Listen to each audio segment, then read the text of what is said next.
Dear Mr. President, dear Volodymyr Zelensky, Mr. Ambassador of Ukraine and France, dear Vadim Omelchenko, ladies and gentlemen, presidents of universities and schools, dear students, Mr. President, I would like to express our gratitude to you for having chosen France and our universities to express yourself for the first time in front of students.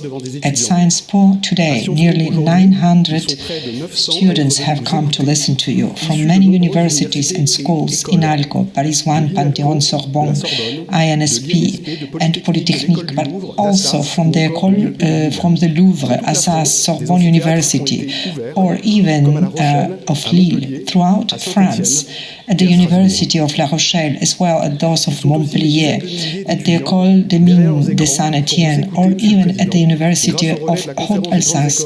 Dozens of lecture halls have been opened, but there are also tens of thousands behind their screens, thanks to the intermediary of the conference, the Grande École and France universities.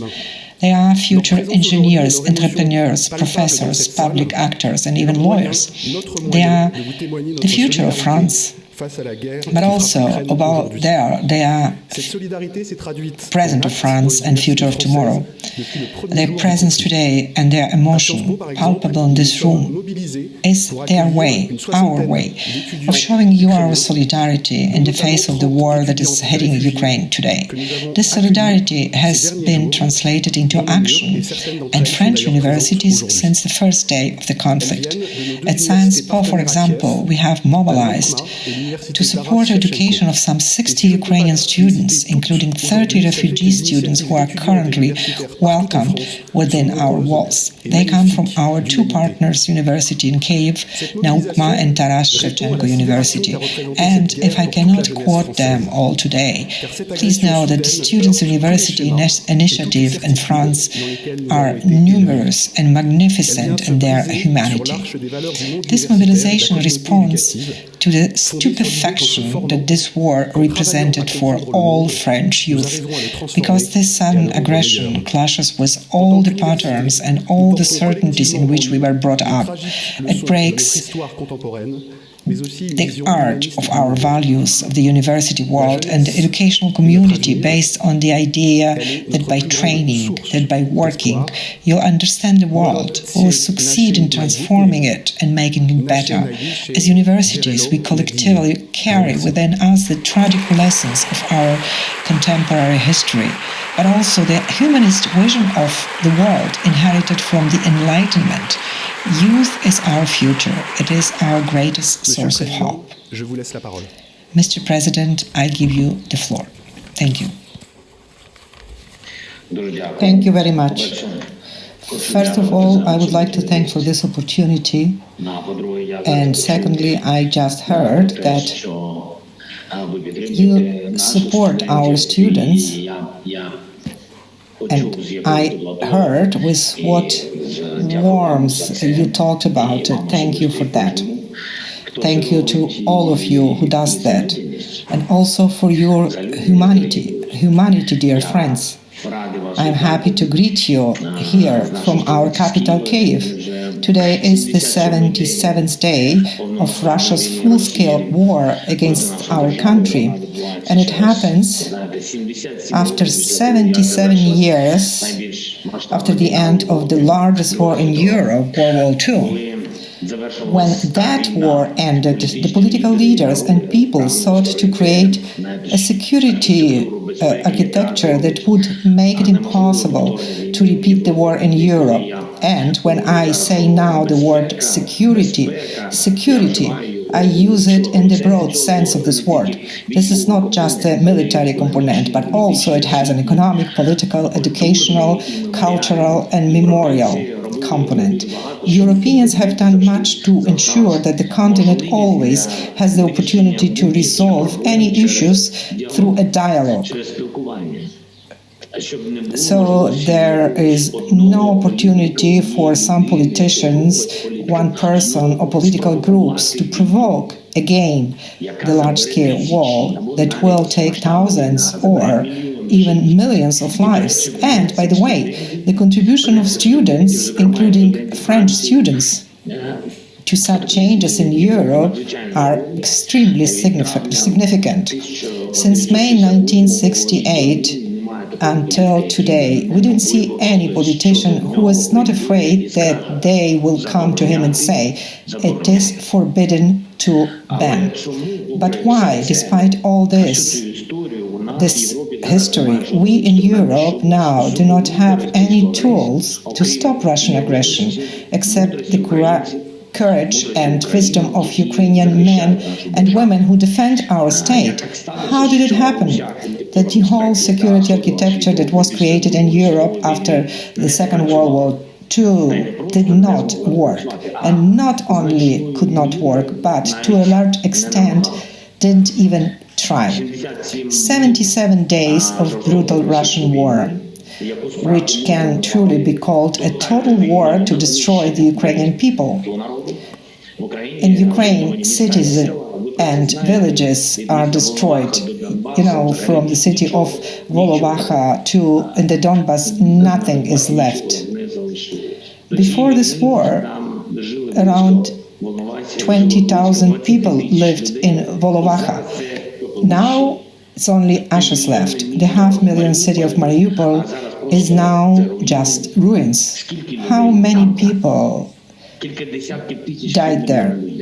Several tens of thousands, of 500,000 people, at least 20,000 Mariupol residents were killed by Russian strikes in the city. Unfortunately, there are many such examples in Ukraine.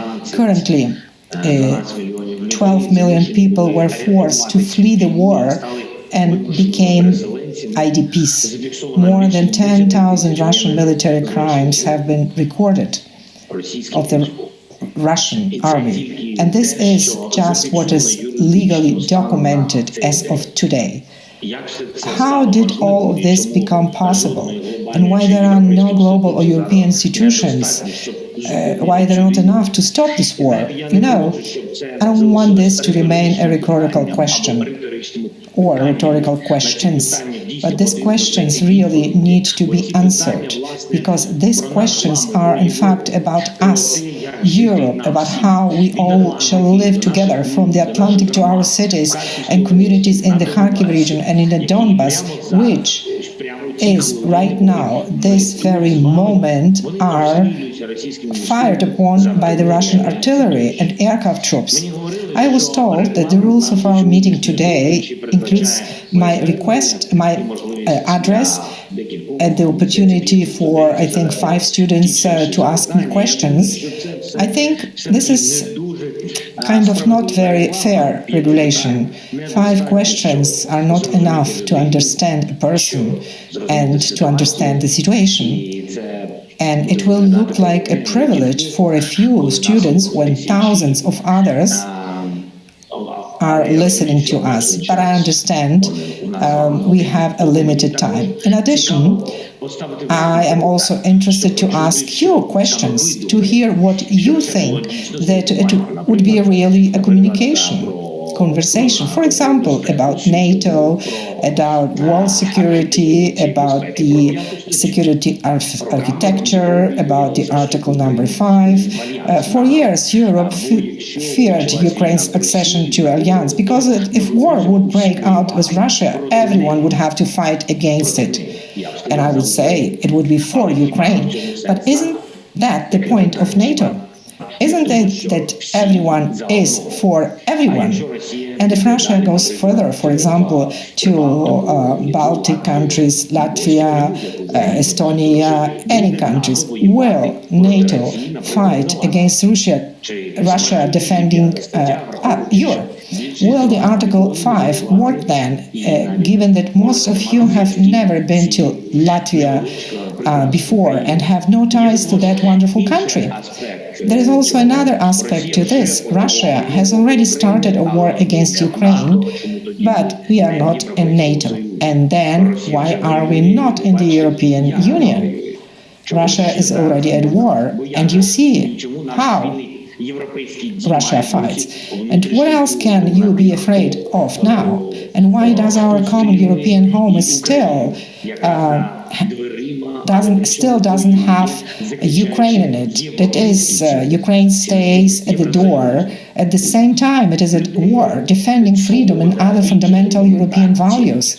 And there is my second question to you. For example, why did one person, Vladimir Putin, decide to go to war? It was a wrong and catastrophic decision, but why did he still approved it? And is there now in Europe, perhaps in France, a man or a woman? We are in France now, so do we have in France a man or a woman who also can start such a war against its neighbors? Of course, I do not want that for anyone to happen, but are we protected from it? Are you protected from it? And yet another question to you, why did the Russian military, when occupying the territory of Ukraine, with such a pleasure and so massively mock the people? Why they didn't just kill people, as it happens, the war, why they raped people, why they tortured them, why did they cut off people's heads, cut off their fingers, break their legs, why did Russian soldiers rape children in front of their parents? How can you are adults already, how can you explain this? In your opinion, did they have such an order to do that, or they just decided to do it themselves? For example, a 9-year-old girl or an 11-year-old boy, what should be in the minds of Russian soldiers who raped them? And besides that, in front of their mothers, hundreds of such crimes have been recorded. There was even a Russian soldier that raped babies, and he even videotaped that, and he showed it to everyone. And how many of them were in the occupied territories? About which crimes we don't know yet. During World War II, the Nazis committed terrible crimes against all the people of Europe, including against Ukrainians and against Russians as well. For 77 years, much has been done to preserve the memory of those terrible crimes, ensuring that they will never happen again. But why did the Russian military, when they came to Ukraine, start doing the same thing, the same that Nazis did? How did it become possible? And my next question to you is, when will justice be restored? Why is there still no tool in the world that can bring all war criminals to justice quickly enough? Quickly enough, that's the main point. Of course, our country does everything possible to bring every and each war criminal to justice. And I am grateful to everyone who helps us, in particular France. But there is an aspect of time. How long will it last? When will these murderers and executioners receive sentences? And how to get them out for trial, if they will be hiding in Russia, and if there nothing will change. Because there are a lot of people with different professions, they could find an answer. So what can we do to speed up the international justice, and what punishments do these criminals deserve?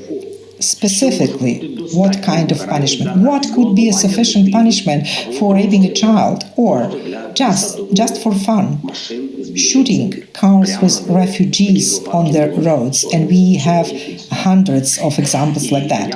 And my fifth question to you is not so difficult at all, about personal, about what influences politics and the decisions, whether it's worth to engage in politics. Are you ready to be involved in politics? Would you like that your father becomes a president of a state that defends itself in war and fights not just for independence, but literally the right to live for its people? Or the president of France, a state in peace? And I wanted to explain you my feelings. the feeling when you have a double responsibility, both for the state, because you are the president, and for your family, which found itself in a very special situation. When I decided to run for president, my daughter, now 18 years old, was against it, terribly against it. She was aware of how much her life would change. It is an issue of publicity, protection, and certain responsibility already as a child of a president. And what do you think about it? And what could you feel now if you were the son or a daughter of a president?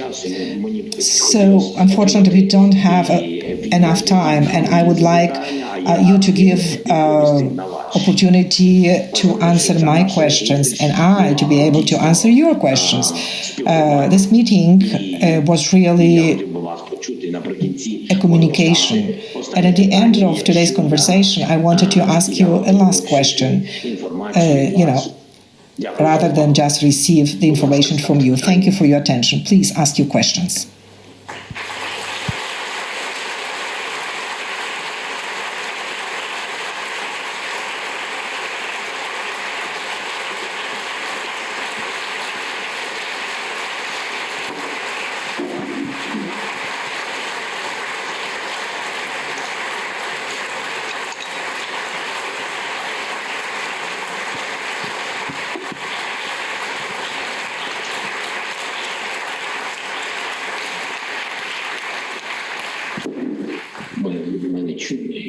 Merci beaucoup, Monsieur le Président. Thank you very much, Mr. President, for listening to our questions. We are here in the Temple of Science and Knowledge, and this temple always has questions. We have questions about the international law, their limitations, war laws, and its limitations, about the rules that we have constructed here in the international community, and tools that we have to manage the international relations. We still have the questions to answer, the tools to develop. We need to develop our humanity, and we need to see what it's missing in our humanity, in our lives every day. And that's why we would like to continue our dialogue with these students. And thank you very much for having this dialogue with the students, because it's important that they participate and ask the question that's important for them. And I would like to start this dialogue strengthening something that you have mentioned yourself, important topic. In context of this discussion, it's security, that we live in peace, and security and peace that you're looking for. And also, that's something that we need to have answers to, something that bothers us as well. And we hope that the countries that already know this from the past know what happens in your country. And we would like to continue our dialogue. And if you allow me, I would like to start with Victor Mack. He is a student of the Polytechnical University. He represents students of the student administration. Please, Victor, you have a chance to ask your questions. Greetings, Mr. President. First of all, thank you very much that you're listening to me and allowing me to ask you this question. My question is, on which lines of agreements would you agree with Russia to possibly end the war? You are the president of the country at war. I understand very well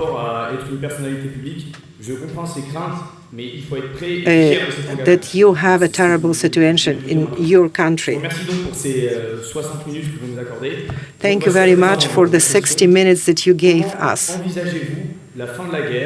So again, I would like to repeat my question. How envisage you the end of this war?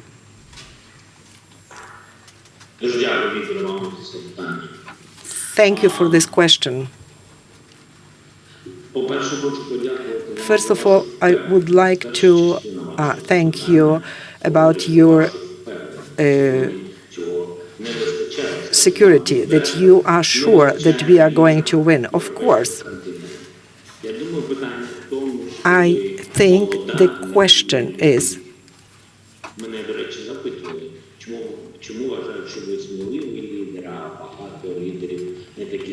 the interpreter is not able to hear because there is no good sound.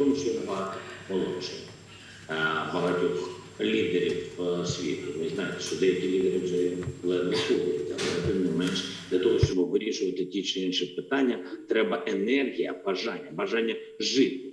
А коли є тебе бажання жити, хочеш, щоб люди, які навколо тебе, які йдуть, де ті лідери йдуть за тобою, щоб вони мали краще життя. І ось і все. Зараз я бачу в вашому запитанні і, в принципі, в вашій поведінці, я бачу цю впевненість. Тому я вам бажаю найкращого впевненого майбутнього.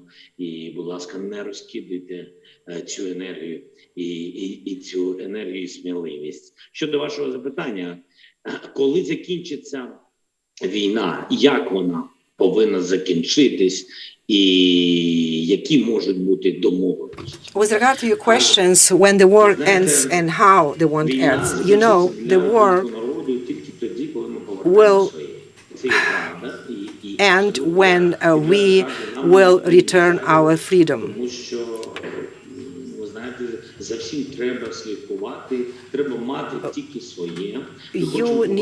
We need to keep only ours. We want to return our country.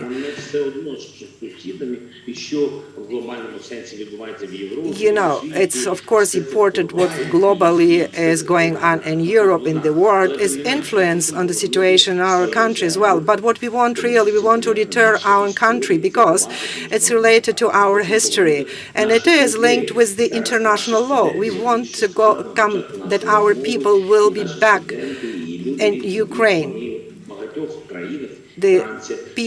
Our people are now in different countries of the world, and France as well.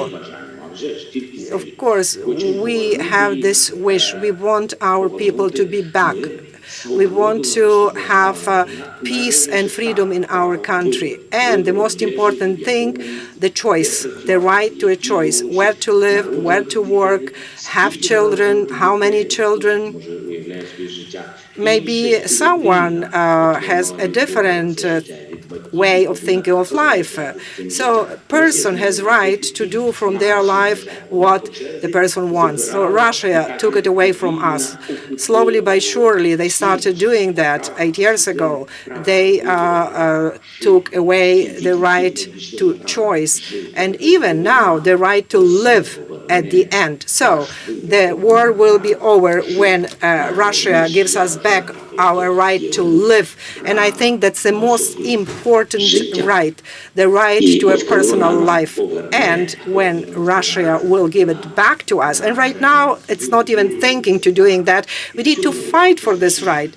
And we have some allogism here. We are fighting for our life, losing our life. But this is for our future, for our children. That's why when we will have everything back, everything that belongs to us, we will finish this war. Of course, we wish that Russia listens to us, not only us, that it listens to the people like you, to the leaders of Europe in the world, that Russia will be forced to sit at the table of negotiation and will know that they have right to be punished for their crimes and punished for the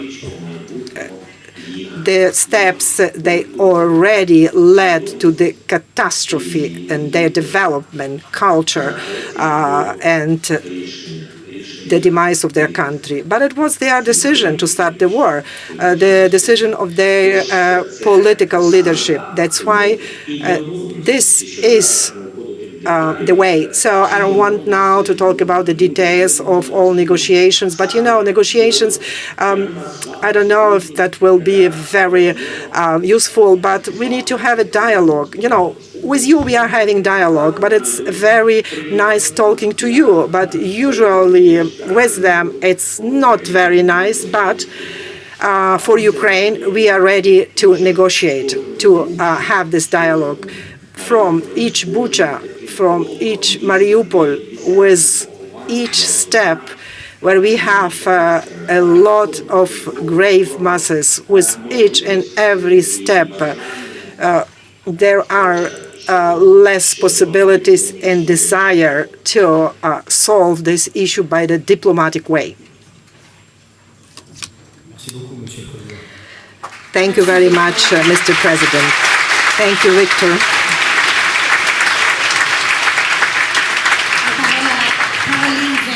And now with us, Caroline Well. She is a student from National Institute for Public Service. And Caroline, please, you have the floor. Mr. President, thank you very much that you allow me to speak to you and ask the question on behalf of the students of our university. I was in Ukraine in February of last year. It's very important for us, representatives of the international institution, European Union and others, to be in Ukraine and also see what's going on there.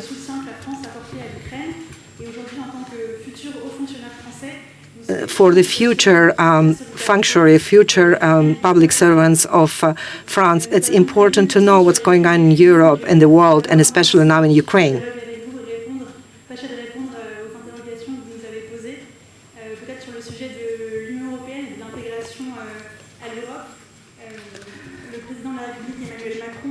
Our president, Emmanuel Macron, spoke in front of the European Parliament. He said that he really supports Ukraine with the entire heart. But all the decisions taken there take too long. There is needed additional structure in the European Union to aid Ukraine, to participate additionally in aid of the European Union to Ukraine. And I have prepared one question that I would ask you right now. The question is, what does Mr. Zelensky think of President Macron's proposal for a European political community that Ukraine could join? Thank you.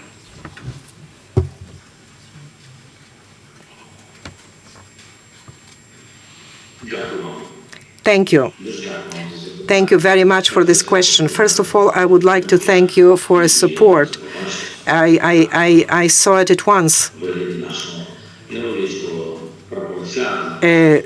Because you have a Ukrainian flag on your jacket.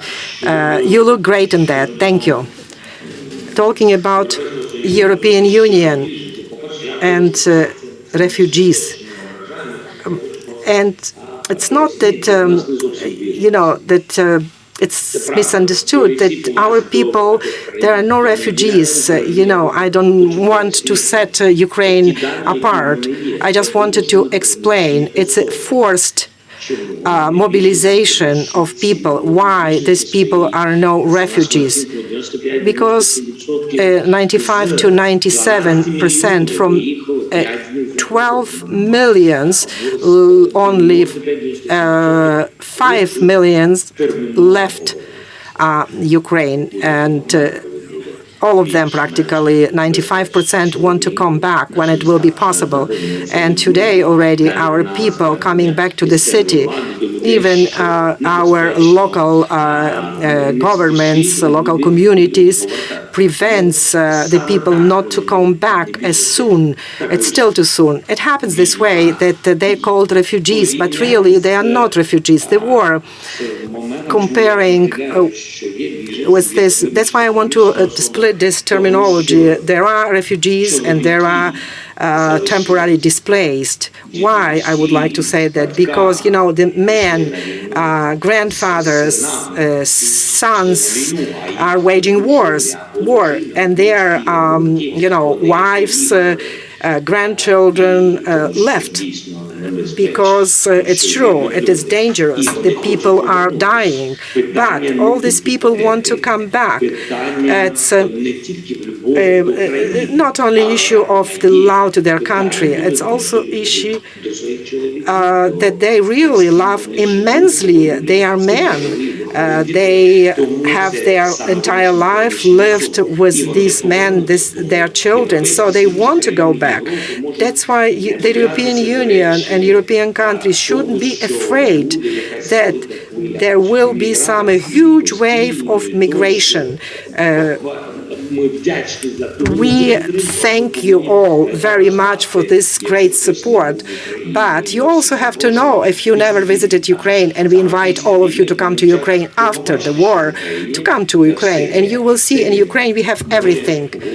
We have the sea, we have mountains like you have in France. So the families are there. Jobs are there. So you cannot just leave all of this. These people leaving because of the war. And I want to thank again your country that you temporarily housing our people, aiding our people. The European Union, yes, we had. We still have very good relation with the European Union. Like Michel was there, and he says, as far as I understand, that yes, Ukraine is a candidate, its candidacy valuable, but you have to wait. What I don't understand, yes, it's worse, but has to wait. And, there has to be a double desire, first of all, of Ukraine, the country that want to be a part of the European Union, and also the countries of the European Union, they wanted to see Ukraine among countries of their family.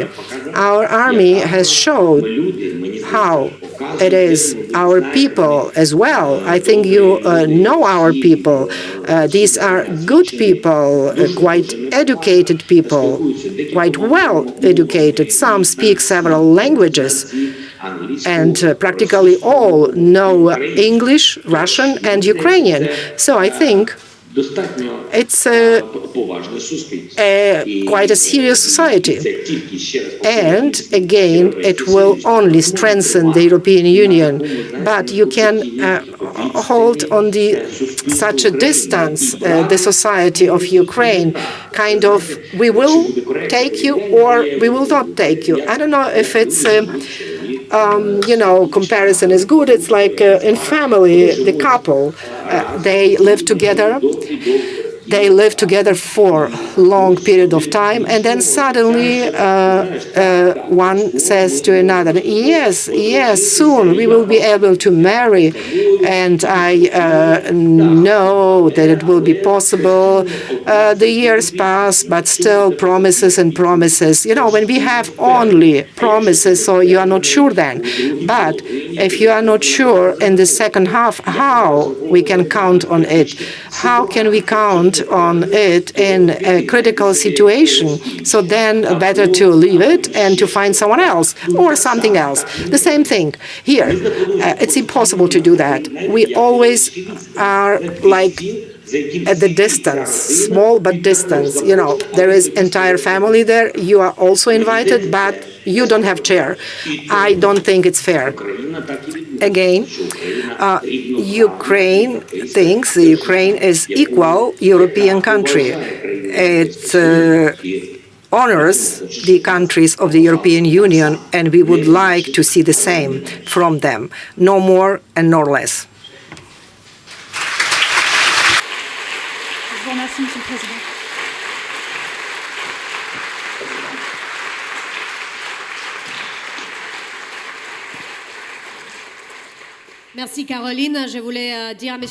Thank you, Caroline. I would like to, Mr. President, how many students we have here in French University. They are with us every day, and we know them very well. Now, Mathieu D'Alisson, he is a student of the Université de Paris 1 Panthéon-Sorbonne. He is now a student of master degrees. Also, he is a student president of student association. Please, Mathieu, you have a floor. Mr. Zelensky, President Zelensky, first of all, I would like to thank you to talk to the French students because young people of today, they are leaders for tomorrow.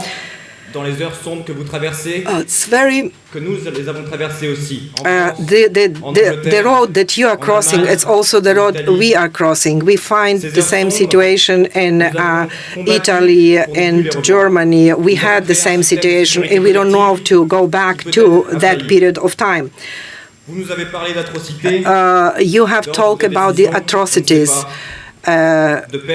about the decisions taken by enemies, how the justice works, length process of the justice. I have a question to you today about the Ukraine joining NATO. The possibility of Ukraine joining NATO was the justification given by President Putin to invade Ukraine. What is your view on NATO's potential enlargement to include your country and more generally other countries such as Finland or Sweden? Also, how do you see NATO's contribution to the Ukrainian resistance and beyond that, its wider role and general purpose nowadays? Thank you.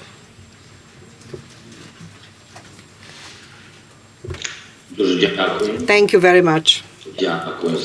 Thank you for this question.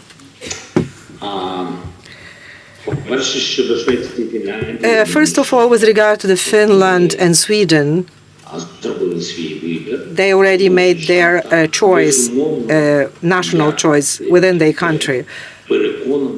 Of course, I am convinced that Russia pushes away a lot of countries and away from their influence. I think the decision of Finland and Sweden was taken due to the invasion of Russia because Sweden and Finland have already decided internally. The people of these countries have made a decision, and also the leaders of these countries have made a choice. And it will be supported by the society. I am sure they will belong to NATO. But again, I would like to stress that sometimes Russia defending something does even worse. They defend themselves, they say, from the NATO influence, but with this so-called protection, they pushed Finland and Sweden into NATO.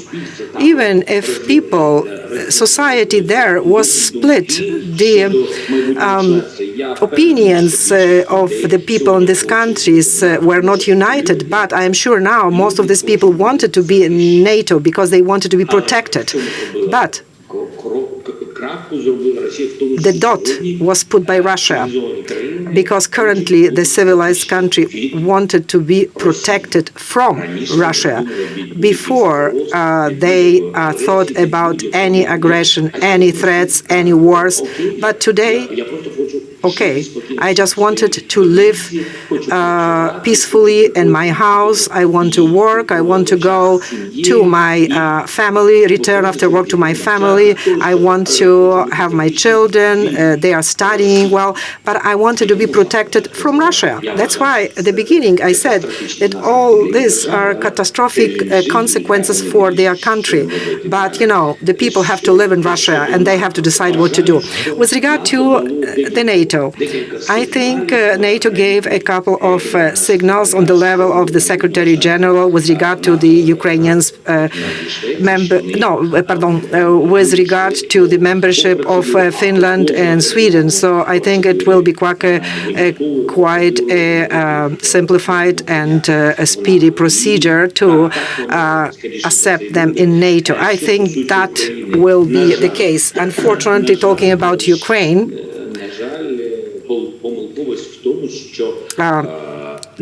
mistake was that NATO did not find place for Ukraine in the alliance before the war. I am completely convinced, and I am saying if Ukraine would be a part of NATO, we would not have this war. I am convinced of that. But, now just talking about convening summits, negotiating, etc., but nothing concrete, no concrete steps.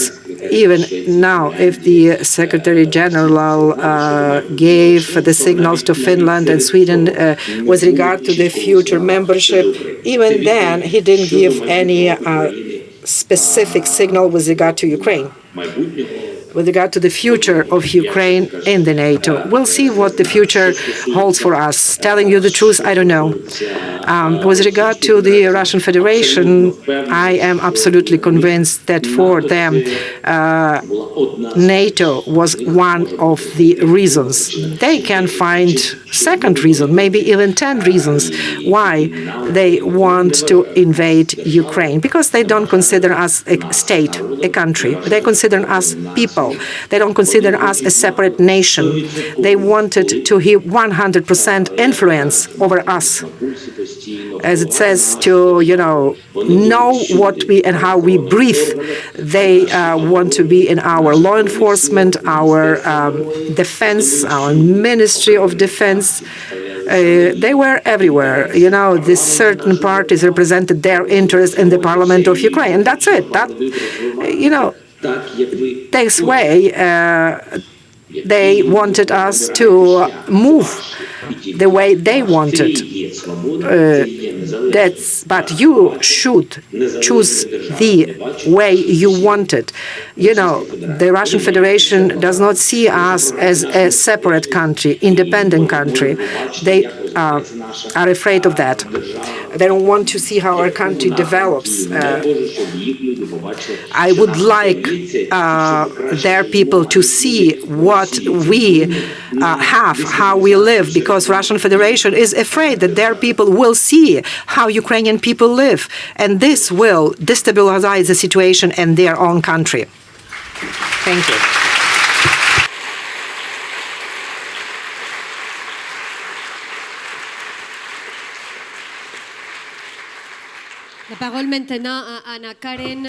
And now the word has Anna Aguero read. She is a student of Science Po, International Security Issues. Please, you have a floor. Thank you for this meeting today. My question is the following. How will the end of the war lead Ukraine to build long-term sustainable peace? And what would this peace look like toward the West and also toward Russia?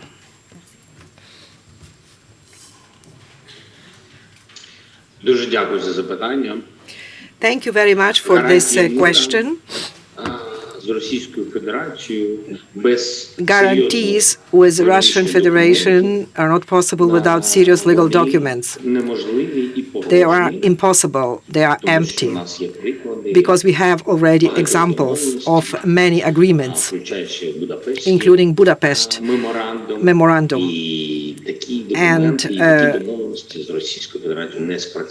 these documents, these agreements with Russian Federation didn't work out. So, from the legal point of view, the serious negotiations, the serious documents with the Russian Federation, they have to be ratified as a guarantees from the countries, different countries. So then it will provide for certain security and safety. What is important for agreement, it's important to mention about the armaments, heavy armaments, the sanctions against, limitation of this agreement with regard to the aggressing party and also with regard to the financial support to Ukraine. If, God forbid, there will be infringement into us and our territorial security, and that's it. And I think only with the serious support of other countries we can achieve these negotiations and agreements. Thank you.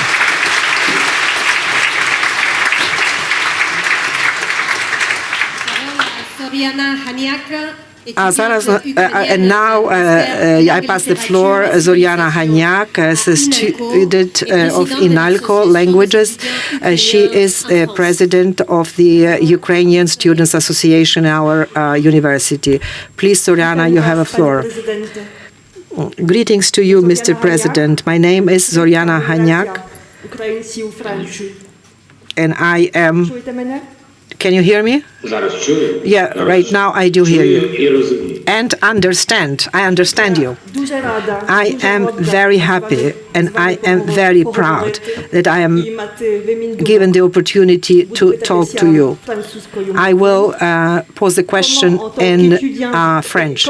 How students of Ukrainian language in France can be most effectively of help to Ukraine?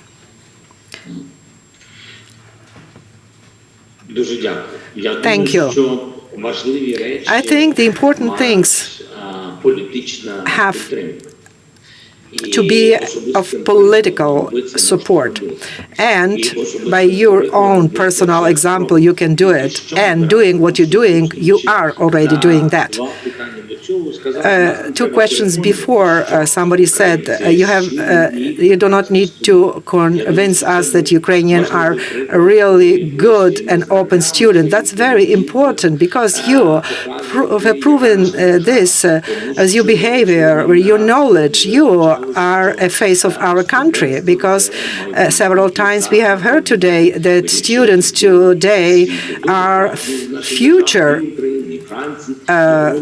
And you will decide the future of France, Europe, and the world. So you represent our country in France. We are very proud of you. So please do everything possible so you're going to be the best students. It is great not only for you, it's great and important for our state, nation. Thank you. Glory to Ukraine. Glory to heroes.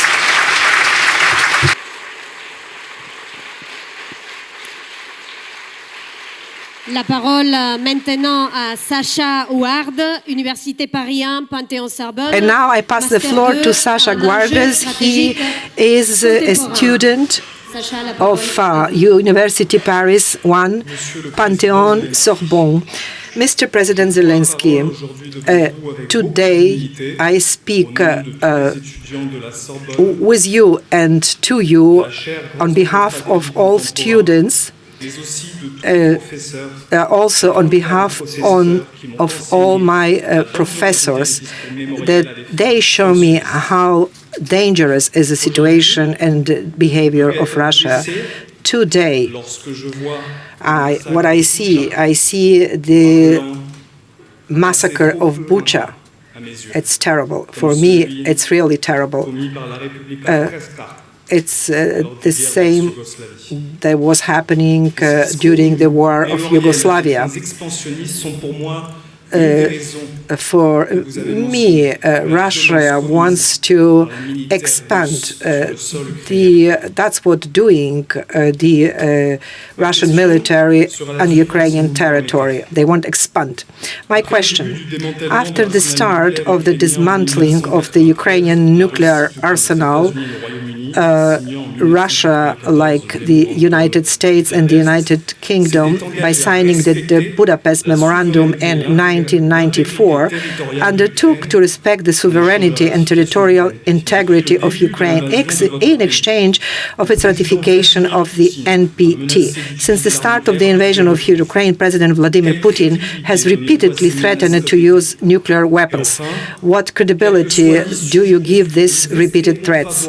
And finally, whatever the outcome of the conflict will be, which we hope will be favorable to Ukraine, should the process of nuclear disarmament be initiated on our old continent? Thank you very much. I completely support your proposal, Sasha. I raised this question not once with regard of the threats to use nuclear armaments by the Russian Federation.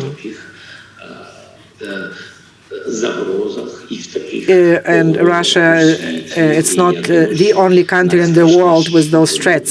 And I think the worst what could happen that Russia can use not only threats and not only words, but would use it really their nuclear armament, because it will be a signal for someone else that this is possible. That's why I think there should be preventive sanctions. I think in the security conference in München, I talked about it. When the person talks about it openly and threatens openly to use the nuclear weapons, that's not even important what else does this person say.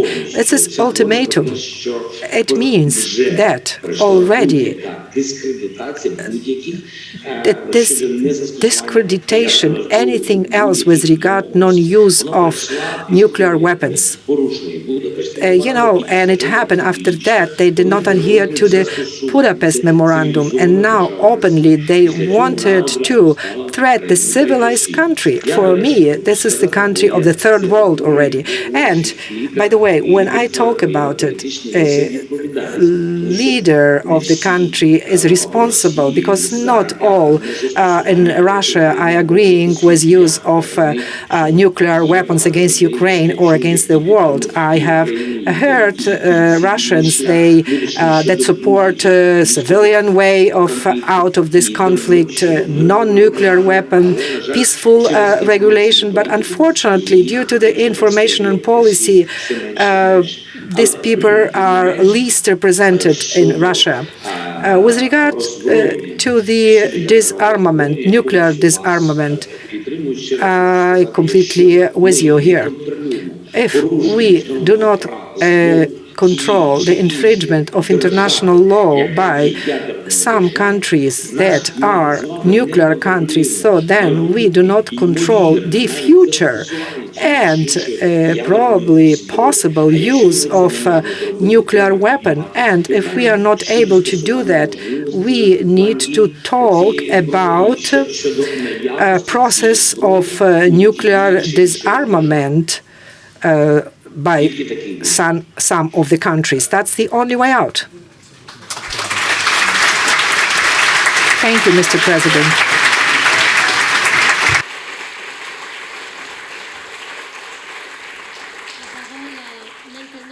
Elodie Papin, étudiante sur les relations internationales. And now with us, Elodie Papin. She is a student of political sciences. Thank you, Mr. President. Thank you for your communication with us and also for your bravery and spending time with us. You have asked certain questions that I do not answer to them. Je ne suis pas convaincue par Machiavel. Moi, je suis convaincue par Emmanuel Kant et par ce qu'il dit. I am convinced that in our regular life we are already, that's not the same life that we had before. Thank you for supporting democratic development. Thank you for all of this.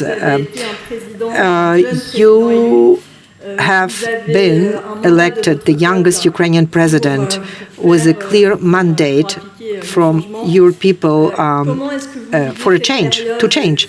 How does it feel to be thrown into such a dire situation now in Ukraine in full view of the world? And as a president, but not only a president, but also as a citizen and a father, how do you experience this war on a daily basis? Thank you.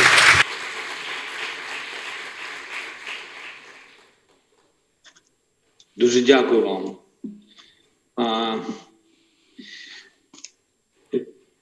Чому люди? Ви абсолютно праві. Я думаю, що ніхто з нас не має відповіді на моє питання. І, на жаль, із риторичної площини я хотів перевести ці питання в реальність. Чому люди себе так жорстоко поводять? Я думаю, що into reality, why it happening. I think it's a philosophical understanding of the issue. The people who do that, these are not people. These are criminals that already are not in the space of humans. They are in some other forms. They just look like people. Not only I'm talking about the limbs, but inside these are other forms. They just eat, they just breathe, and they just simple criminals.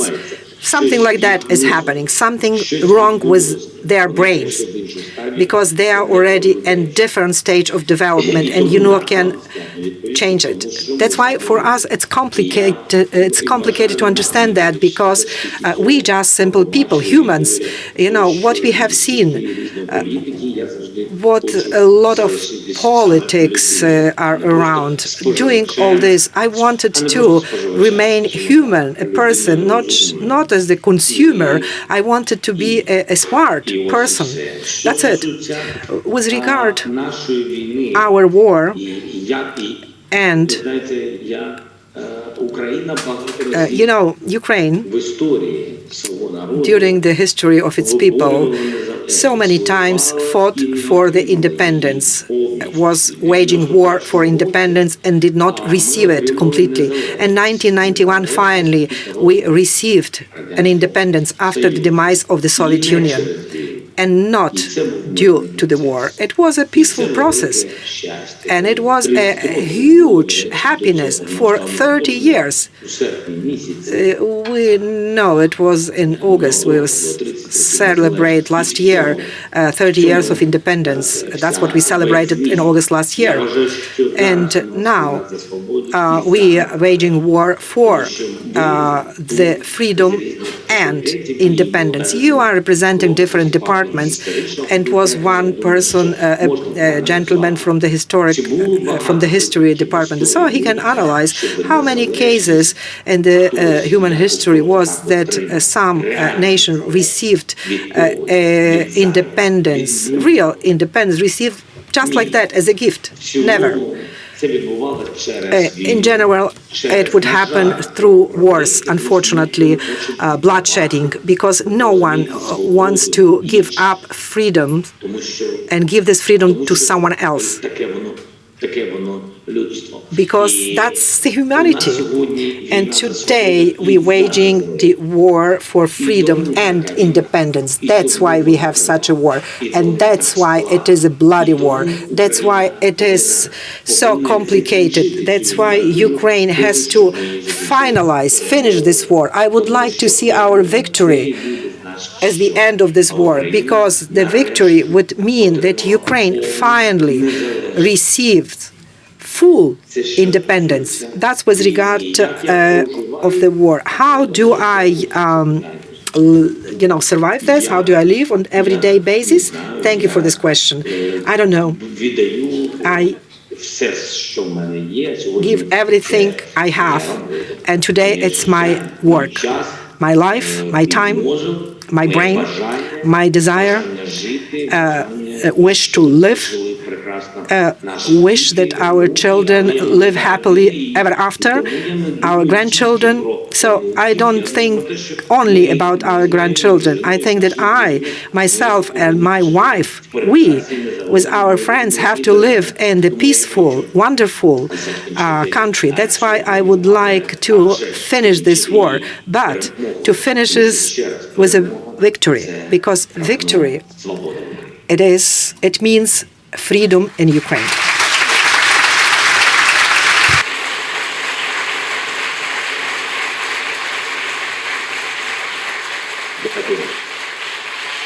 Thank you very much.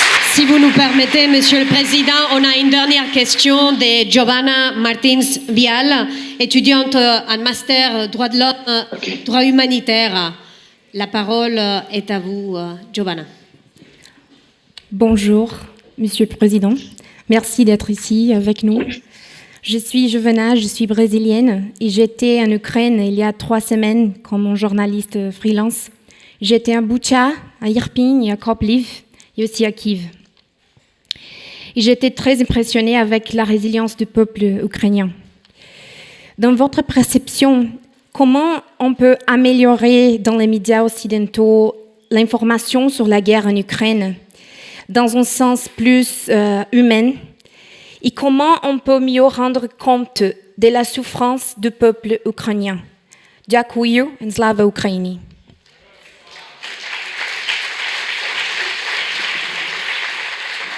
Дякую. Перш за все, я хотів би, щоб ви доносили саме те відчуття, з якого ви почали. That you as a freelancer being in Ukraine 3 weeks ago, I would like you to show this human side. There are people, even though these are strong people, they cry, and I think you understand why. We are losing sense. Why? What for? And you, wonderful people, very young, and probably some of you already have children, but probably as students you still didn't have time to do it, but you still will have time to make children. When you have children, you understand in general what for. Do you live? And what for all this exists? This is my personal opinion. Of course, there is a time when you losing sense to live, when you lose your child and sense of life. This is a very complicated situation.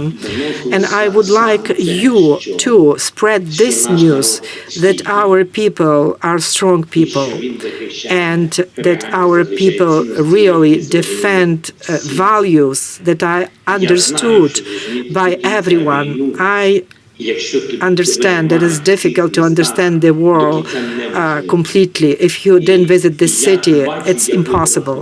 And I see your position toward us, and I thank all of you for your support and your sentiments, what you have mentioned with your words, with your sentences.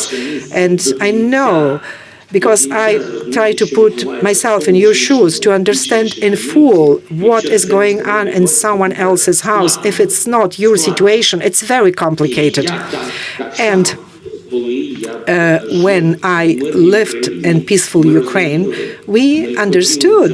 We always wanted to help other citizens of other towns in the world where something terrible had happened. But we did not understand them in full.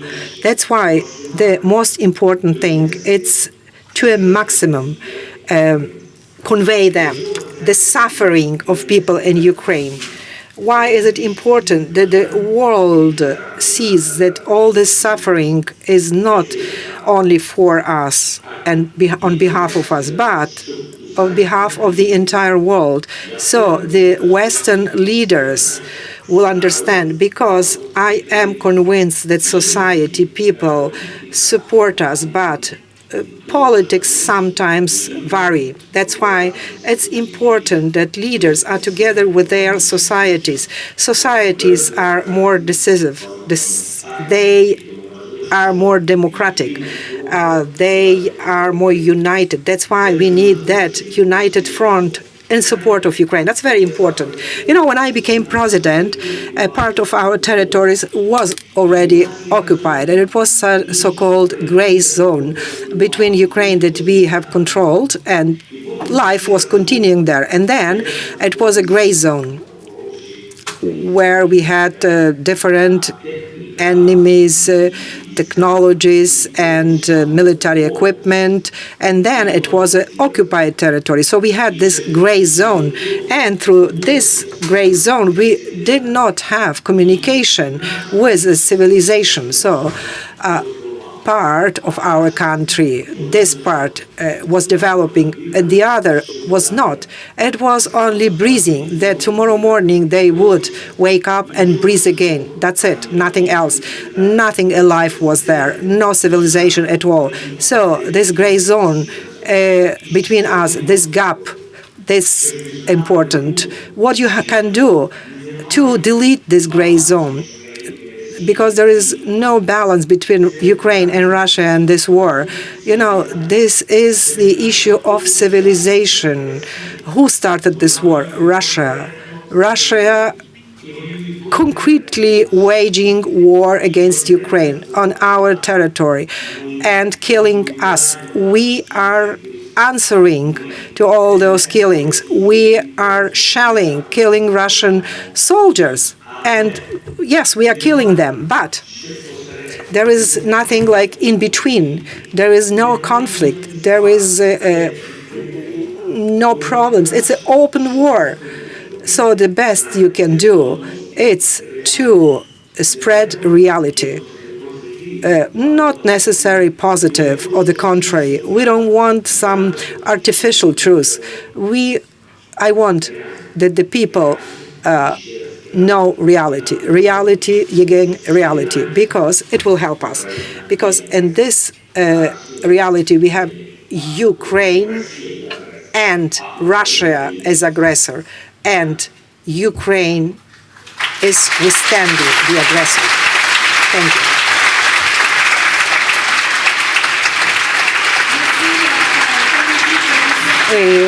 Thank you very much. And Mr. President, last question. Gaspar Salas. He is also from Sorbonne. Gaspar, please, you have a question. My name is Gaspar. I study in University of Sorbonne. What do you think, what universities, students and young people can do to help Ukraine and freedom, to get freedom and liberation of Ukraine? Thank you. Thank you very much. Thank you for this question. Telling you the truth, youth today is at war. Our youth is at war. The young people went there by their own will. There were huge lines. Our Ukrainian students, Ukrainian youth were standing in line to the military centers to be drafted in the army. They wanted to fight for our independence, and they are doing that right now. A lot of them are in the territorial defense units. They defend cities. In different districts in our country, we have young people. They are very brave. A lot of young people are fighting today in the armed forces of Ukraine. And in general, I want to say that our army is a young army.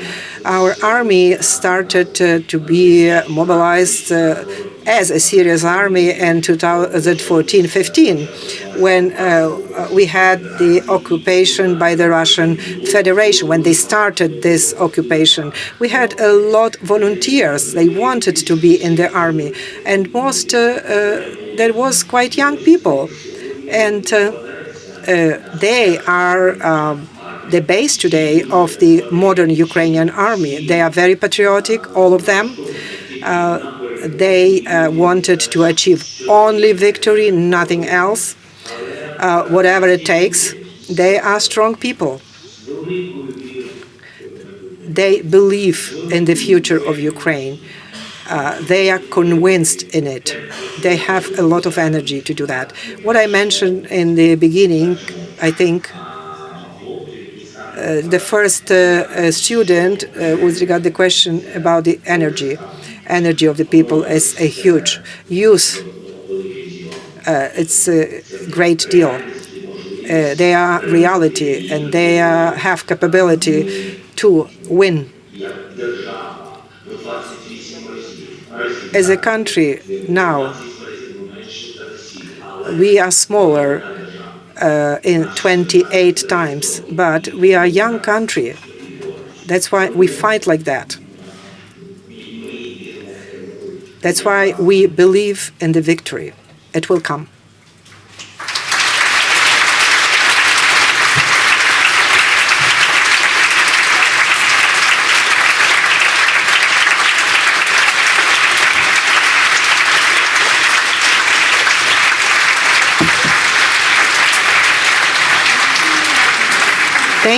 Thank you, Mr. President. Today, you gave us 3 messages, and these 3 messages we will keep with us. Okay, I wanted to get the conclusion. First of all, it's strength of Ukraine, strength of the people, strength of the unity, but also strength of their identity, their passion for freedom, independence. Also, your passion, your conviction. Message number 2. We all here are with you. We are a part of the international system where we have rules, institutions. What is separating us? It's not the war. It is the just battle. What we have different in our international system, where we have powers, but powers has to be based on the rules of law. Message number 3. Ukraine is an European country. It is a country that has their aspirations to become a member of the European Union. We understood this, and I am sure, Mr. President, the European Union will be waiting and will accept Ukrainian people. And I would like now to ask everybody who are here in the room, in the balcony, and also online, please applaud in solidarity with Ukraine and Mr. President. Glory to Ukraine. Glory to the heroes. Glory to Ukraine. Thank you very much. Thank you for your support.